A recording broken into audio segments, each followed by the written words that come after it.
بسم اللہ الرحمن الرحیم۔ موجودہ دور میں ایک وبا چل پڑی ہے کہ کسی کے غلط عمل کو بیان کرنے کے لیے اس کی نیکی کو تان بنانا، یعنی یہ بھی کرتے ہیں کہ اس کو تان کرنے کے لیے، اسے بدنام کرنے کے لیے اس کا جو نیکی والا پہلو ہے اس کو نعوذ باللہ من ذالک بیان کیا جاتا ہے۔ جیسے مثال کے طور پر ابھی پاکستان کا ایک چیف جو ہے وہ ریٹائر ہوا، تو اس نے پاکستان کو بہت زیادہ نقصان پہنچایا۔ اب لوگ جو ہیں وہ چاہتے بھی ہیں اس پہ تان ہو، اس کو اپنا غصہ اس پر نکالیں، لیکن اس کے عہدے کے نام سے نہیں نکالتے، اس کے عہدے کو نہیں برا کہتے، نہ ہی اس نے جہاں سے تعلیم پائی ہے اس کو برا کہتے ہیں، نعوذ باللہ من ذالک۔ وہ زندگی میں ایک بار حج کرنے چلا گیا تو اب اس کو حاجی صاحب کا یہ کام ہے، حاجی صاحب کا یہ کام ہے، تو ایک شرعی اصطلاح جو ہے اسے اس کی تذلیل کا سبب بنایا جا رہا ہے، حالانکہ اسے یہاں تک اس کا حج لے کے نہیں آیا، نہ ہی اللہ تبارک و تعالیٰ کے حکم نے اس کی ایسی تربیت کی ہے کہ وہ پوری قوم کو ہی خسارے میں ڈال دے، ان کی تذلیل کر دے۔ اب لوگ جو ہیں انہیں پتہ ہے بھی اس کے عہدے کا نام لے کر کے اس پہ تان کریں گے، لوگوں تو مارنے لیتر، وہ تو اٹھا لیں گے فوراً، اس کی طبیعت صاف کر دیں گے۔ تو انہوں نے کہا کہ اسلام کا کیا شرعی اصطلاحیں جو ہیں ان کا کون ولی وارث ہے، ان کی کیا عزت ہے، نعوذ باللہ ثم نعوذ باللہ من ذالک۔ تو ان لوگوں نے اس پر تان کرنا شروع کیا، تو وہ ایک شرعی اصطلاح جو ہے اس کا نام لینا شروع کیا، حالانکہ اگر دیکھا جائے تو وہ یونیورسٹی میں، کالجوں میں کتنا عرصہ تک پڑھا رہا، وہاں سے تربیت پائی اس نے، حج کے لیے وہ گیا ہوگا 2-3 دن 4 دن 10 دن لگائے ہوں گے، اس کو وجہ تان بنانا، اس کی وجہ سے یعنی کہ ایک شرعی اصطلاح کو بدنام کرنا، نعوذ باللہ من ذالک، یہ اس شرعی حکم سے دور کرنے والی بات ہے۔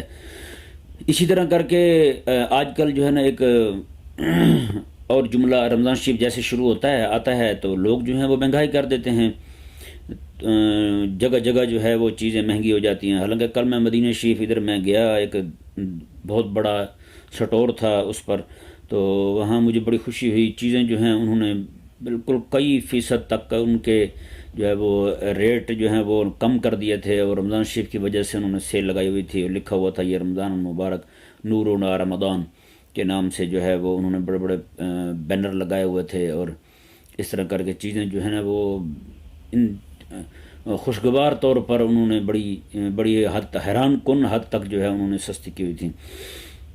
لیکن ہمارے ہاں جیسے رمضان المبارک آتا ہے تو چیزیں جو ہیں وہ مہنگی ہو جاتی ہیں، لوگ رمضان شریف سے پہلے چیزیں مارکیٹ میں بھیجنا بند کر دیتے ہیں۔ تو اب ہوتا کیا ہے، کچھ لوگ ان پر تان کرتے ہیں، تو تان کریں گے، تان کرنے کا طریقہ ان کا کیا ہے، کہتے ہیں جی یہ جو اب مہنگا کر رہے ہیں، لوگوں کو لوٹ کے انہی پیسوں سے یہ حج پہ جائیں گے، انہی پیسوں سے یہ عمرے پہ جائیں گے۔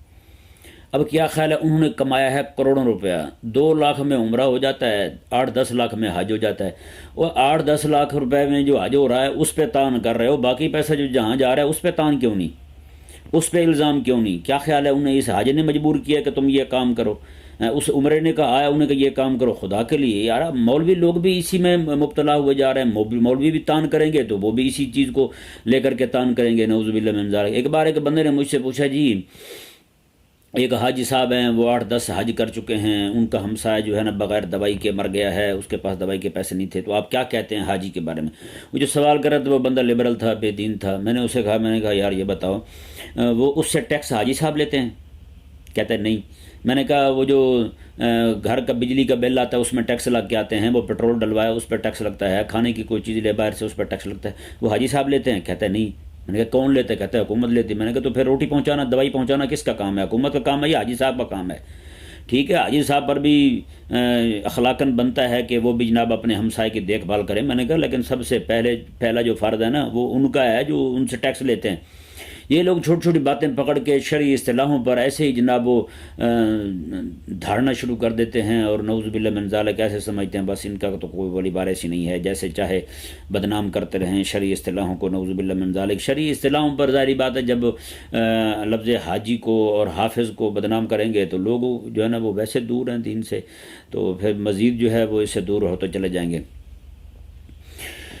اللہ اکبر کبیرہ۔ تو اس لیے اور ایک مسئلہ اور بھی ہے، بہت سارے لوگ جو ہے نا وہ کہتے ہیں جی سیاست آج کل کی بہت گندی ہے۔ بھئی سیاست کا کیا مطلب ہے؟ سیاست تو کریم آقا صلی اللہ علیہ وسلم نے بخاری شریف میں ارشاد فرمائی انبیاء کرام علیہ السلام کی سنت ہے. جب انبیاء کرام علیہ السلام کی سنت ہے تو پھر لفظ سیاست کو ہی حضور نے لفظ سیاست فرمایا. فرمایا آقا علیہ السلام نے یہ سیاست جو ہے یہ سنت ہے انبیاء کرام علیہ السلام کی. اب کو بندہ کہے جی آج کل کی سیاست بڑی گندی ہے، بھائی سنت تو سنت ہے، تو آج کل سیاست ہے کہاں؟ یہ تو جمہوریت ہے بھائی.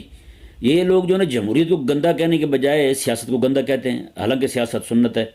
تو اس لیے خدا کے لیے باز آ جائیں، آپ شرعی اصطلاحوں کو کم از کم جو ہے ان کو بدنام نہ کریں، شرعی اصطلاحیں جو ہیں ان کا تقدس پامال نہ کریں، خدا کے لیے باز آ جائیں. ہاں ان کو پتہ ہے نا اگر جمہوریت کو گندہ کہیں گے جمہوریت صحیح نہیں ہے تو پھر تو ظاہری بات ہے وہ جمہوریت طبیعت صاف کر دیں گے. انہوں نے کہا چلو سنت ہے نا حضور کی، اس کا ولی وارث کون ہے؟ نعوذ باللہ من ذالک. خدا کے لیے باز آ جائیں، اللہ تبارک و تعالیٰ کے احکامات اور شرعی اصطلاحوں کا کم از کم حیا کریں.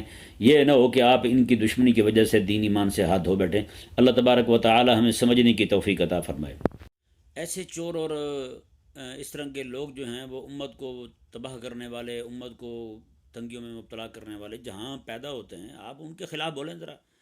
انہیں بڑے سیانے ہیں، ان کے جن بھی بڑے دانا ہیں، انہیں پتہ ہے اب ان کے خلاف بولے تو ہم تو مارے جائیں گے. سب کو پتہ ہے ایسی چیزیں جو ہیں وہ کالجوں میں، یونیورسٹیوں میں، سکولوں میں تیار ہوتی ہیں، ان کے خلاف بالکل نہیں بولتے. تو ایک سکول میں آگ لگ گئی تو اس کا حل جو ہے نا وہ صرف یہی ہے کہ آپ فرنگی تعلیم کو چھوڑ دیں اور اسلامی تعلیم کی طرف آ جائیں. انشاءاللہ عز و جل پھر خیر ہی خیر ہوگی. ایک سکول میں آگ لگ گئی تو بچے سارے خوشیاں منا رہے تھے، تو ایک بچہ پریشان بیٹھا تھا. انہوں نے پوچھا کہ کیا ہوا ہے، تو سارے خوش ہیں تو پریشان ہے. اس نے کہا یہ بیوقوف ہیں، ایسے خوش ہو رہے ہیں کہ سکول جل گیا. اس نے کہا سکول جلا 2-2.5 مہینے صرف چھٹیاں ہوں گی، بعد میں پھر سکول تعمیر ہو جائے گا. اس نے کہا تو پھر اس نے کہا کہ ماسٹر بھی ساتھ جل جاتے تو پھر خوش ہوتا میں، مگر نہ میرے لیے تو کوئی خوشی کا سامان نہیں ہے. بس خدا کے بندو رسول اللہ علیہ السلام کے دیے ہوئے نظام کی طرف آ جاؤ، سارا کچھ ٹھیک ہو جائے گا. جب تک آپ اس کے پیچھے چلتے رہیں گے آپ کا حال یہی ہوتا رہے گا.